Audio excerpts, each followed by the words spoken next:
Soy Fernando Díaz Villanueva, hoy es 27 de abril de 2016 y esto es La Contracrónica.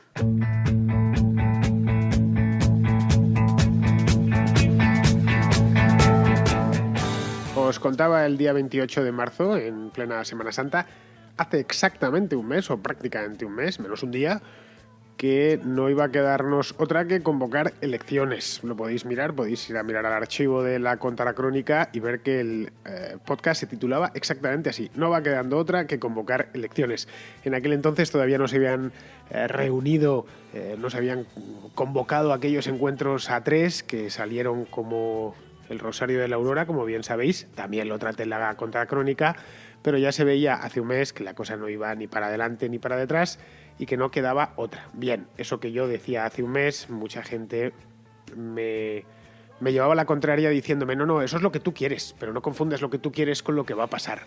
No es lo que yo ni quiero ni dejo de querer. A mí la verdad es que lo mismo da que me da lo mismo. Lo único que el bloqueo ya se veía desde hace un mes o mes y pico.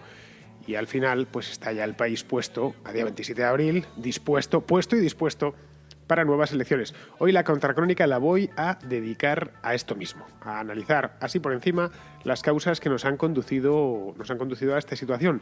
Y antes de nada os quiero advertir, al final de la Contracrónica de hoy hay Podenoticia con una nueva cancioncilla que estoy seguro que os va a gustar mucho.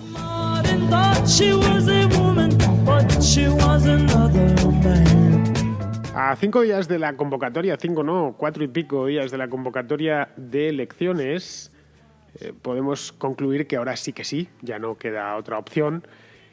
Y lo único que nos queda por hacer hasta que se convoquen las elecciones o hasta que nos metamos ya a hablar de la campaña y de los unos y de los otros, ambos con H, es porque han fracasado en las negociaciones o porque no ha habido pacto. Antes de nada, me gustaría hacer un breve repaso con vosotros a lo largo de estos últimos meses. Va a ser muy breve, no puedo detenerme porque ha sido mucho tiempo y ha habido muchísimos acontecimientos. Vamos a ver si lo consigo hacer en 3 minutos exactos. Bien, el día 21 de diciembre, el día después de las elecciones, lo que constatamos todos es que la aritmética parlamentaria no cuadraba, no favorecía no había ningún pacto fácil. El reparto de escaños era bastante desigual y entonces eso hacía que, o bastante igual, según lo queramos mirar, y hacía que no hacía fácil formar mayorías. Eso lo sabíamos todos el 21 a las 12 de la noche, ya era Vox Populi. Todos sabíamos que iba a haber un periodo de negociaciones largo. El día 28, es decir, una semana después, el Comité Federal del PSOE, más o menos vino a decirle a Pedro Sánchez que no quería así de entrada un pacto con Podemos o cualquier pacto con Podemos. Esa fue la primera de las líneas rojas, si queremos llamarla de ese modo.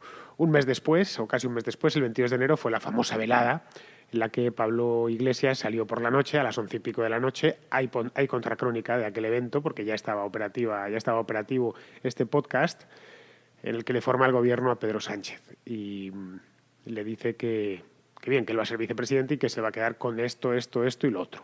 Y que, bueno, si eso le dejan ser presidente y ocupar el despacho del presidente en la mesa, en el Palacio de la Moncloa. Rajoy se apartó y Pedro Sánchez se quedó anonadado. Unos días después, creo que fueron 3 o 4 días, el 2 de febrero exactamente, lo acabo de mirar, Pedro Sánchez le dijo al rey que sí que podía formar gobierno. No tenía ninguna mayoría ni ningún pacto cerrado, pero le dijo que podía formar gobierno y se aprestó a ello, buscando socios a un lado y al otro. Creo que fueron 10 días, una cosa así, más tarde se reunió con Rajoy, que fue la famosa foto, que creo que resume muy bien estos 4 meses en la que Rajoy no le da la mano. Luego vino la investidura, que fue el del 2 al 4 de marzo, previo pacto entre Ciudadanos y PSOE, que se firmó el 24 de febrero.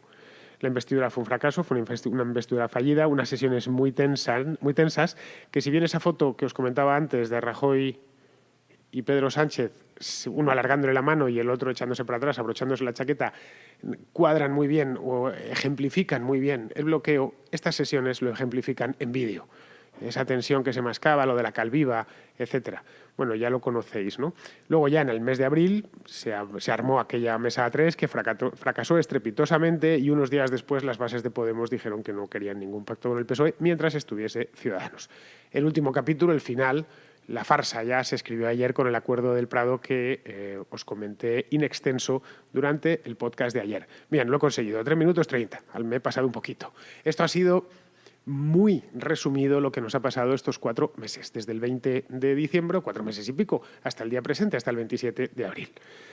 Era imposible, pero queda por saber por qué era imposible. Hoy está todo el mundo haciendo cuentas, hoy está todo el mundo haciendo cábalas, pero yo de lo que he leído por ahí, algunos tienen más razón, otros menos, otros no sé dónde han estado estos 4 meses, sinceramente, porque más unas opiniones sin ningún fundamento, generalmente atadas a un partido político, ya sea al PP, ya sea al PSOE, ya sea a Ciudadanos o ya sea a Podemos, es decir, barriendo para casa.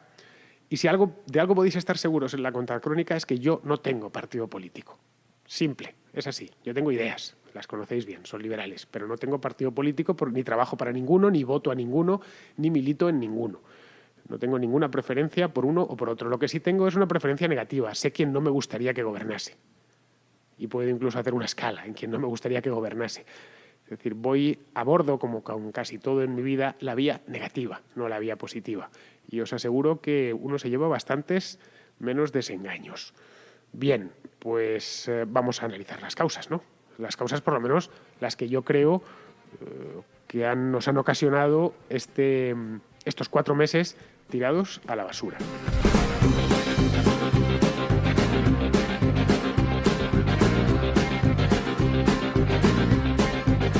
La primera y fundamental, esta es mi opinión y creo que la de mayor parte de la gente que lo mire sin gafas, sin anteojos, es que los números no daban para un gobierno en solitario, pero tampoco daban para un pacto a 2 bandos, a 2 partidos, para un bipartito. Eran lo que dicen la aritmética parlamentaria era endemoniada.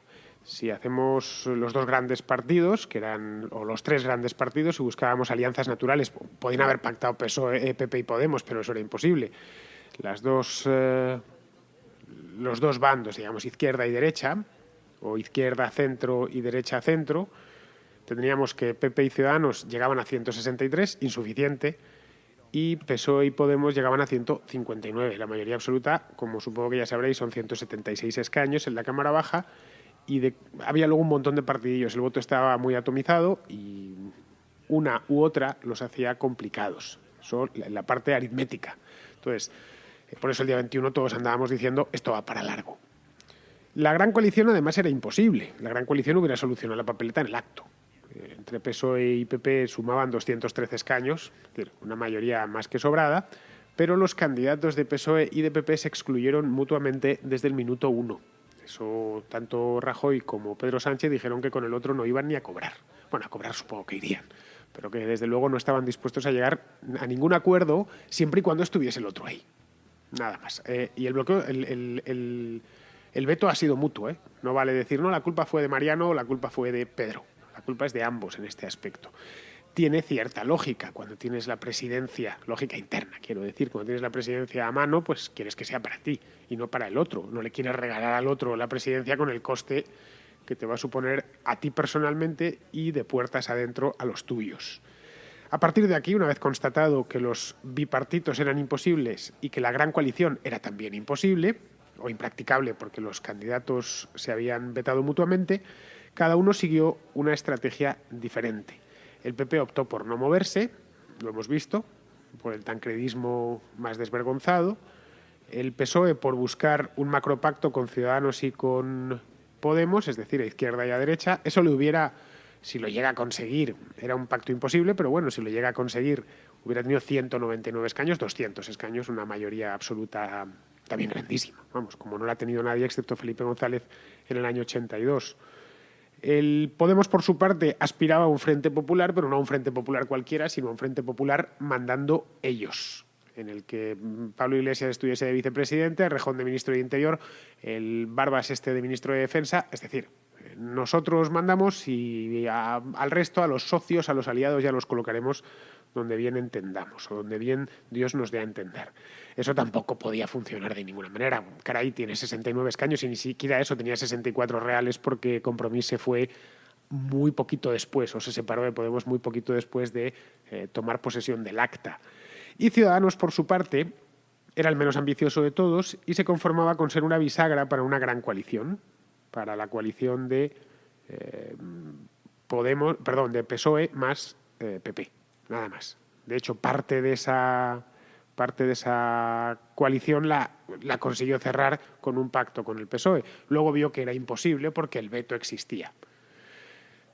Me consta que en Ciudadanos lo sabían, pero bueno, y lo intentaron, no les quedaba otra. Sus 40 escaños, que eran muchos y siguen siendo muchos, por las circunstancias peculiares de los números que salieron del 20 de diciembre, eran insuficientes para todo.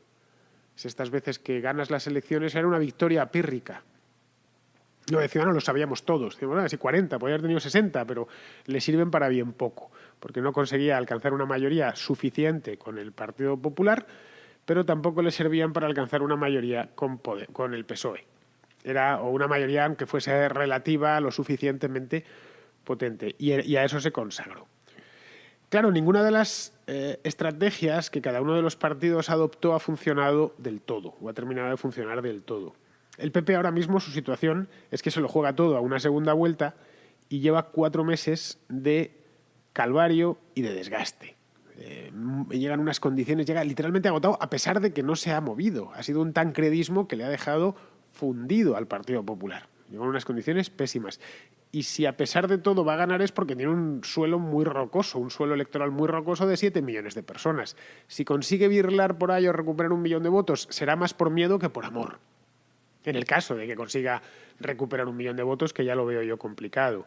El PSOE, por su parte, ha quedado muy expuesto. Y no está decidido, o no se ha decidido, mejor dicho, todavía, si está en un lado o está en el otro, que la línea, como ya dije o ya he dicho en varias ocasiones aquí, no es izquierda-derecha, es ¿estás con el sistema del 78 o no? ¿Estás con la Constitución del 78 y por perseverar en este sistema o quieres uno nuevo y derribar todo lo anterior? La divisoria es esa. Y esa divisoria atraviesa el PSOE. Y el PSOE todavía no se ha decidido. Se han decidido sus militantes, se han decidido algunos de sus cargos o excargos. Y sabemos en qué lado están. Pero el PSOE como partido no se ha decidido en qué lado quiere estar. Por lo tanto, esto también tendrá que verse después de las elecciones del 26 de junio, en qué lado se pone. Podemos, que llegaba como el gran partido de revelación, y lo fue, consiguió 70 escaños o casi 70 escaños junto con sus confluencias.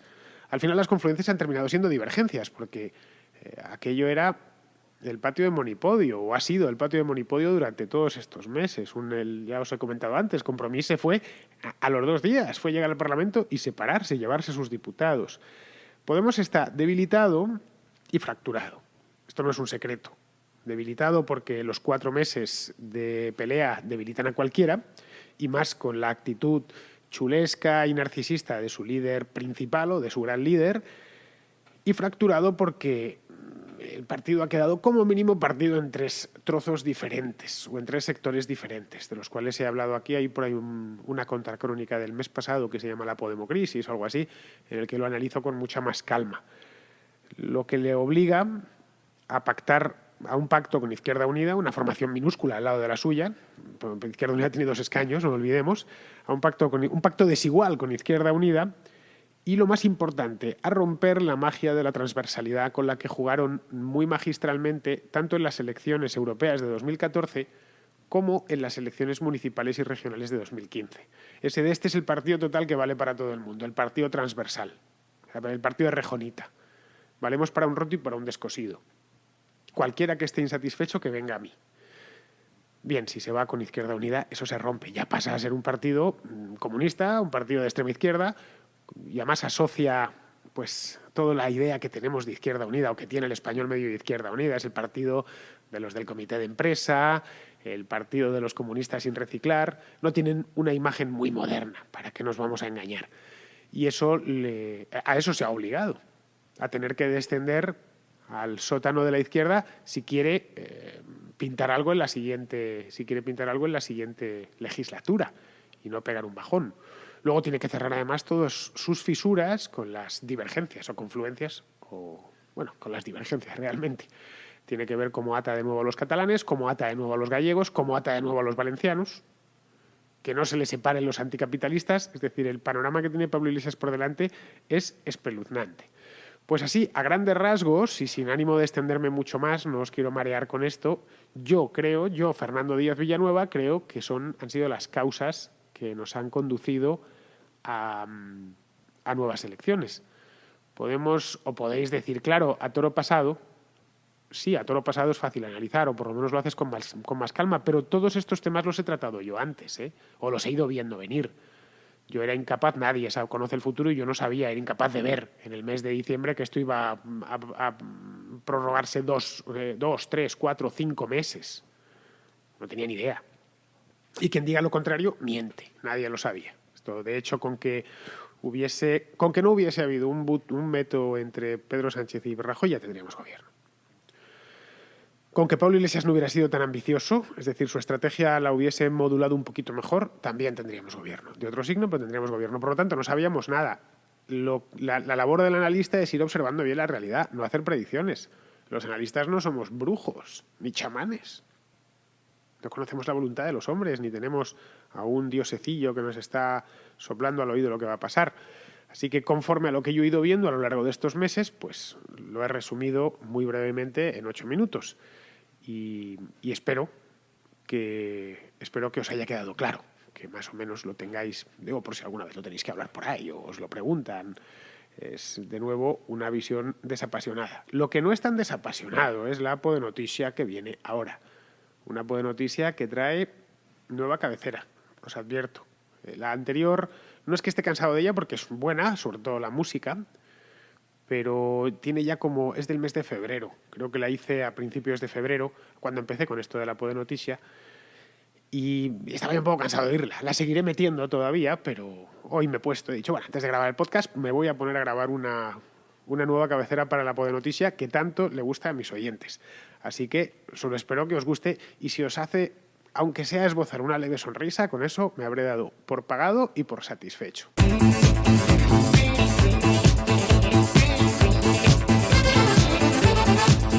Llega la gozadera, llega la APO de noticia. Una noticia para todas y todos. La noticia democrática, la noticia inclusiva. Para la gente que quiere el cambio, la APO de noticia. Desde el núcleo irradiador a tus oídos y oídas. La APO de noticia que tocaba hoy era la de Rosell, que la han imputado, como supongo que ya sabréis, pero es que es una APO de noticia coñazo, es por el cohecho este. Ojo, es una imputación seria, le están imputando por cohecho. Debería dimitir, porque bien decían que no dimitía Rita Maestre porque lo suyo no era algo de corrupción.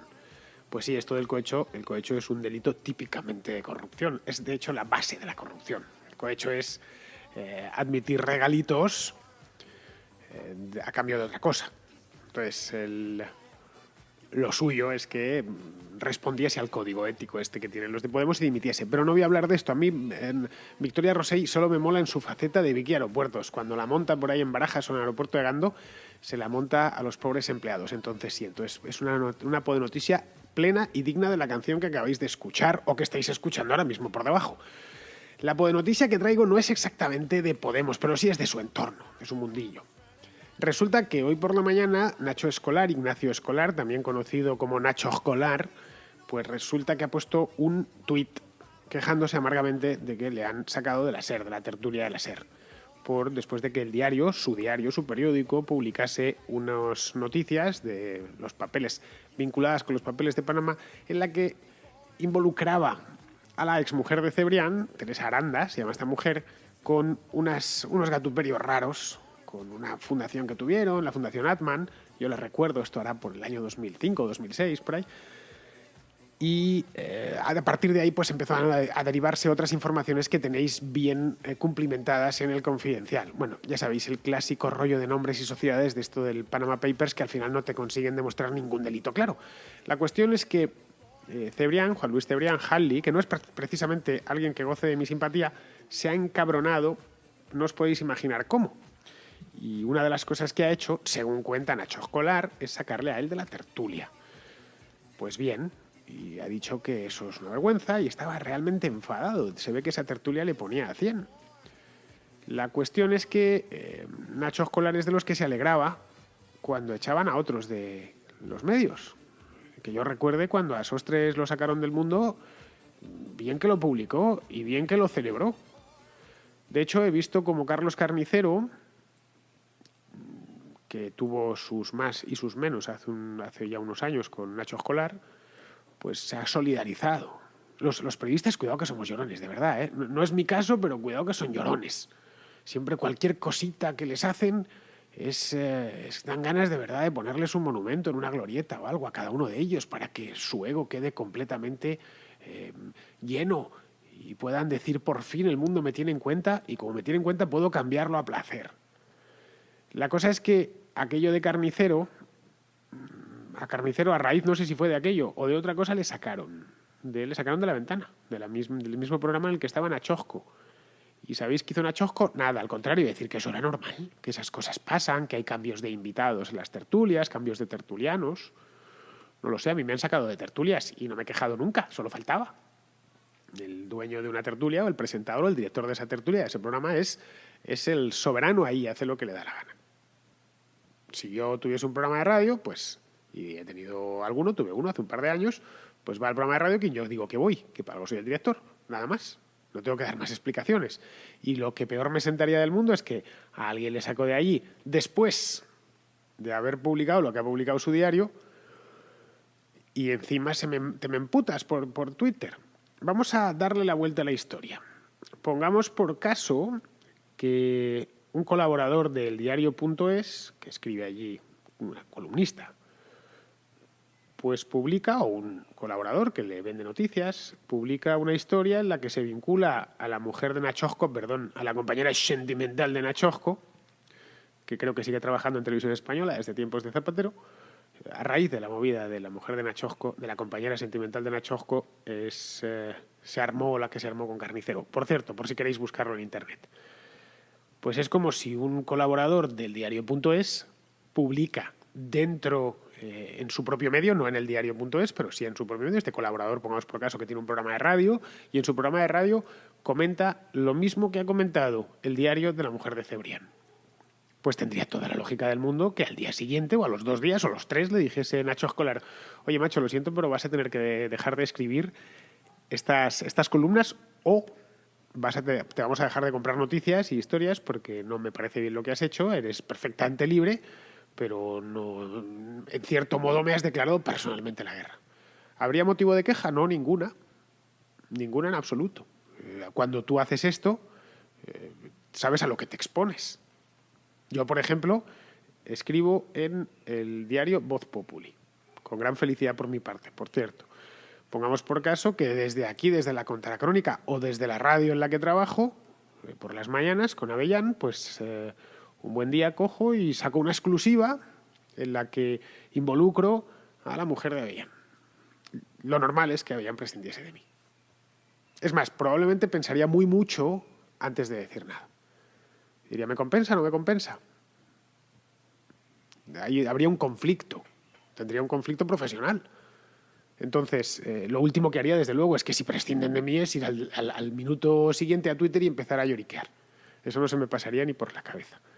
Así que, bueno, lo único que le podemos decir a Nachosco, como dice la canción de Patrick Hernández, es que, a fin de cuentas, hemos nacido para estar vivos. Así que, Nachosco, consuélate, sigues teniendo tu diario.es, sigues siendo hijo de tu padre, lo cual no está nada mal, porque tu padre es un tipo con mando en plaza en el periodismo patrio, y además, para tener una cabeza tan vacía como la que tienes, has llegado lejísimos, así que por favor no te me quejes, que solo faltaba eso. Has estado aquí, allá y acullá, has estado en todas partes, total y absolutamente ayuno de ideas, porque lo poco que te hemos visto opinar alguna vez, ya sea en Televisión Española, ya sea en La SER, ya sea en todas partes, porque has estado en todas partes, son 4 vaguedades, prestadas, por supuesto. Nunca hemos... no hablamos ya de tus libros de historia. es la indocumentación personificada. Entonces, bastante lejos. Y yo creo, es más, que un tipo como tú, un protopodemita como tú, puede llegar incluso más lejos, tal cual está el país. Así que bien. Ya sé que es fácil hacerse ahora la víctima y decir soy una víctima del capitalismo, porque fíjate que tiene los papeles de Panamá y tal y cual, y esto le ayudará a construir un episodio heroico dentro de su biografía periodística. Yo me enfrenté a Juan Luis Cebrián. No te has enfrentado a él, pero si te lo quieres creer, bien, adelante. Pues nada, lo dejo aquí. Es una noticia breve, graciosa y con algo de fondo. Y os dejo hasta mañana, que será jueves 28. El viernes no podré hacer podcast, en principio, pero mañana sí. Mañana lo haré sin problemas. Así que hasta mañana.